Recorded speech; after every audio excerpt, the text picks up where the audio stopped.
മനസ്സിലാവും. എമ്പുരാൻ 2 ദിനങ്ങൾ പിന്നിടുമ്പോൾ ഒഫീഷ്യലായിട്ട് ആ ഒരു അപ്ഡേറ്റ് വന്നിരിക്കുന്നു. സിനിമ 100 കോടി കടന്നിരിക്കുന്നു എന്നുള്ളതാണ്. ഈ ഒരു ബ്രഹ്മാണ്ഡ ചിത്രം മലയാളത്തിൽ തരംഗം സൃഷ്ടിക്കുകയാണ്. ഇന്നത്തെ കളക്ഷൻ കാട്ടുതീ എന്നാണ് നമുക്ക് വിശേഷിപ്പിക്കാനുള്ളത്.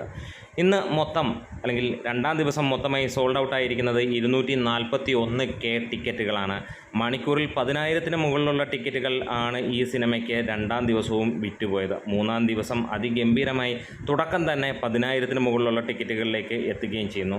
കളക്ഷൻ 100 കോടി കടക്കുമ്പോൾ ഒരു കാര്യം നമുക്ക് പറയാനുണ്ട്. ചാനൽ സബ്സ്ക്രൈബ് ചെയ്ത് തരണമെന്ന്. നിങ്ങളുടെ സപ്പോർട്ട് നന്നായി ഉണ്ടാവണം. എത്രയും പെട്ടെന്ന് 10,000 സബ്സ്ക്രൈബേഴ്സ് എന്ന ടാർഗറ്റിലേക്ക് എത്തിക്കുകയും വേണം. നിങ്ങൾ വിചാരിച്ചാൽ അത് എത്തുകയും ചെയ്യും. എന്താണേലും നമുക്ക് ഡീറ്റെയിൽഡ് കളക്ഷനും കാര്യങ്ങളിലുമൊക്കെ പോവാം. 2-ാം ദിനം 2843 ഷോകളാണ് ട്രാക്ക് ചെയ്യപ്പെട്ടിരിക്കുന്നത്. 4,83,900-ഓളം ജനങ്ങൾ ട്രാക്കേഴ്സ് പറയുന്നു സിനിമ ബുക്ക് ചെയ്തു എന്നുള്ളത്. 66% ഓക്യുപ്പൻസി വന്നിരിക്കുന്നത്. ആദ്യ ദിനം 3,501 ഷോകളാണ് ട്രാക്ക് ചെയ്തിരുന്നത്. ആദ്യ ദിനത്തിൽ 7,73,000 പേരായിരുന്നു ടിക്കറ്റ് എടുത്തിരുന്നത്. 87.95% ഓക്യുപ്പൻസി ആയിരുന്നു. ഒരു ഇടിവ് നമുക്ക് പ്രതീക്ഷിച്ചതാണ്, അത് തന്നെ കാണുന്നു. അതേപോലെ തന്നെ 1,018ഓളം ഫാസ്റ്റ് ഫില്ലിംഗ് ഷോസും അതേപോലെ 100-ന് മുകളിലുള്ള ഹൗസ്ഫുൾ ഷോകളും സിനിമയ്ക്കുണ്ടായിരുന്നു. ഇന്ന് അല്ലെങ്കിൽ 2-ാം ദിവസം കളക്ഷൻ വന്നത് ട്രാക്കേഴ്സ് മുഖാന്തരം 8,37,00,000 രൂപയാണ്. അതായത് 2-ാം ദിവസവും സിനിമ 10 കോടി കടന്നിരിക്കുന്നു. ആദ്യ ദിനം ട്രാക്കേഴ്സ് മുഖാന്തരം വന്നത് 12,84,00,000 രൂപയാണെങ്കിൽ 15 കോടിയോളമാണ് ട്രാക്കേഴ്സിന് പുറമെ വന്ന ഫൈനൽ ഗ്രോസ് കളക്ഷൻ എന്ന് പറയാം. അങ്ങനെ 2 ദിവസം കൊണ്ട് ട്രാക്കേഴ്സ് പറയുന്നു കേരളത്തിൽ നിന്ന് മാത്രമായി 21,20,00,000 രൂപ നേടിയെന്ന് പറയുമ്പോൾ കേരളത്തിൽ നിന്ന് ശരിക്കുമുള്ള ആ ഒരു ഗ്രോസ് കളക്ഷൻ എന്ന് പറയുന്നത് 25 കോടിയോളമാണ്. ഇവിടെ റെക്കോർഡുകൾ തകർത്ത് തന്നെയാണ് സിനിമ മുന്നോട്ട് പോകുന്നത്. സിനിമയ്ക്ക് അതിഗംഭീരമായ വരവേൽപ്പ് തന്നെയാണ് മലയാളം നൽകിയിരിക്കുന്നത്. വേൾഡ് വൈഡായിട്ട് മലയാള സിനിമയ്ക്ക് കിട്ടിയിരിക്കുന്ന ഏറ്റവും മികച്ച തുടക്കവുമാണ്. ലോകമെമ്പാടും അല്ലെങ്കിൽ നോർത്ത് അമേരിക്കയിൽ നിന്ന് നമുക്ക് ലഭിക്കുന്നത് 1.5 ദിവസം കൊണ്ട് $1.2 മില്യൺ നേടി എന്നുള്ളതാണ്.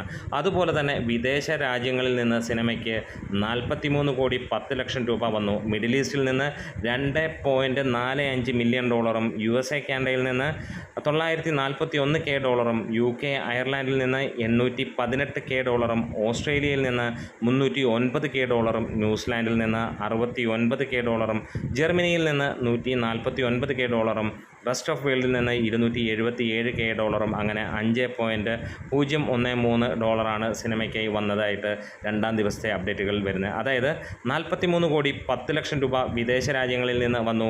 25 കോടിയോളം കേരളത്തിൽ നിന്ന് വന്നു. അങ്ങനെ സിനിമ അതിഗംഭീരമായിട്ട് തന്നെ കുതിച്ച് പായുന്ന ഒരു കാഴ്ച തന്നെയാണ്. എന്തായാലും റെസ്റ്റ് ഓഫ് ഇന്ത്യയിലും സിനിമ തീ തുപ്പി തന്നെയാണ് നിൽക്കുന്നത്. അങ്ങനെ 100 കോടിയും കടന്ന് 3-ാം ദിവസത്തിലേക്ക് കടക്കുമ്പോൾ ആ ചോദ്യം വീണ്ടും ഉണരുകയാണ്. 150 കോടി നേടാൻ സിനിമയ്ക്ക് 4-ാം ദിവസത്തിലേക്ക് അല്ലെങ്കിൽ 4-ാം ദിവസം പറ്റുമോ എന്നുള്ളത് തന്നെയാണ്. എന്തായാലും ഡേ 1-നേക്കാളും ഡേ 2-നേക്കാളും വലിയ ഒരു റെക്കോർഡ് വിപ്ലവം അല്ലെങ്കിൽ അമ്മാതിരി കൊടൂരമായിട്ടുള്ള ഒരു കളക്ഷൻ തൂക്കുമെന്നുള്ള പ്രതീക്ഷയാണ് നമ്മൾ കാത്തിരിക്കുന്നത്. ഡേ 3 ശനിയാഴ്ചയാണ്. ഏതൊരു സിനിമയെ സംബന്ധിച്ചിടത്തോളം മികച്ച ഒരു ദിനം തന്നെയാണ്. ഓൾറെഡി എമ്പുരാനെ സംബന്ധിച്ചിടത്തോളം എല്ലാ ദിനങ്ങളും മികച്ചതാണെങ്കിൽ ആദ്യ ദിനം നേടിയ 15 കോടിക്ക് മുകളിലേക്ക് 3-ാം ദിനം എത്തുമോ എന്നുള്ളതാണ്. എന്താണേലും 2-ാം ദിവസത്തിനേക്കാളും കൂടുതലും എത്തുമെന്നുള്ളത് ഉറപ്പിച്ചിരിക്കുകയാണ്. ഇതുവരെ 12,57,000 ജനങ്ങൾ സിനിമ കണ്ടു എന്നുള്ളതാണ് പറയുന്നത്.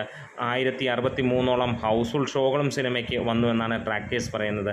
അങ്ങനെ നോക്കുമ്പോൾ ട്രാക്കേഴ്സ് 1,063 ഹൗസ്ഫുൾ ഷോ എന്ന് പറഞ്ഞാൽ അത് ഏകദേശം 2,500-നടുത്തുള്ള ഹൗസ്ഫുൾ ഷോകളായിരിക്കുമെന്ന് തന്നെ നമുക്ക് അറിയാൻ കഴിയുന്നു. എന്തായാലും ബുക്ക് മൈ ഷോ ഒന്ന് നിങ്ങൾ എടുത്തു നോക്കുകയാണെങ്കിൽ നിങ്ങൾക്ക് കാണാം 3-ാം ദിവസവും നമുക്ക് ഒരേ ഒരു കാര്യം തന്നെയാണ് പറയാനുള്ളത്. എങ്ങും ടിക്കറ്റ് ഇല്ല എന്നുള്ള ആ ഒരു കാര്യം തന്നെ. അതെ, ഈ സിനിമയ്ക്ക് ടിക്കറ്റ് എങ്ങും തന്നെ കിട്ടാനില്ല. എത്രത്തോളം ഗംഭീരമാണ് സിനിമ മുന്നോട്ട് പോകുന്നതെന്ന് ആലോചിച്ച് നോക്കാം. ആദ്യ 2 ദിവസങ്ങൾ കൊണ്ട് 12 ലക്ഷം ജനങ്ങൾ കണ്ടിട്ടും 3-ാം ദിവസം അല്ലെങ്കിൽ ശനിയാഴ്ചത്തെ ബുക്ക് മൈ ഷോ നോക്കുകയാണെങ്കിൽ നിങ്ങൾക്കൊരു കാര്യം മനസ്സിലാക്കാൻ കഴിയുന്നു. എങ്ങും ഓറഞ്ച് അലേർട്ട് മാത്രം എന്നുള്ളത്. നമ്മുടെ വീഡിയോസ് ഇഷ്ടമായെങ്കിൽ ഒന്ന് സപ്പോർട്ട് ചെയ്ത് തരാം. നിങ്ങളുടെ സപ്പോർട്ട് ഒരുപാട് പ്രതീക്ഷിക്കുന്നു. വളരെ വേഗം സബ്സ്ക്രിപ്ഷനിലൂടെ 10,000 സബ്സ്ക്രൈബേഴ്സിലേക്ക് എത്തുമെന്നുള്ളത്. എമ്പുരാന് 100 കോടി 2 ദിവസം കൊണ്ടടിക്കാമെങ്കിൽ മോഹൻലാൽ ഫാൻസ് വിചാരിച്ചാൽ ഒറ്റ ദിവസം കൊണ്ട് സിനിമയ്ക്ക് 10,000 സബ്സ്ക്രൈബേഴ്സ് വേണമെങ്കിൽ കയറുമെന്നുള്ളതും നമുക്ക് ഉറപ്പാണ്. നമ്മുടെ വീഡിയോസ് ഇഷ്ടമായി സപ്പോർട്ട് ചെയ്യണം. ലാൽ സലാം.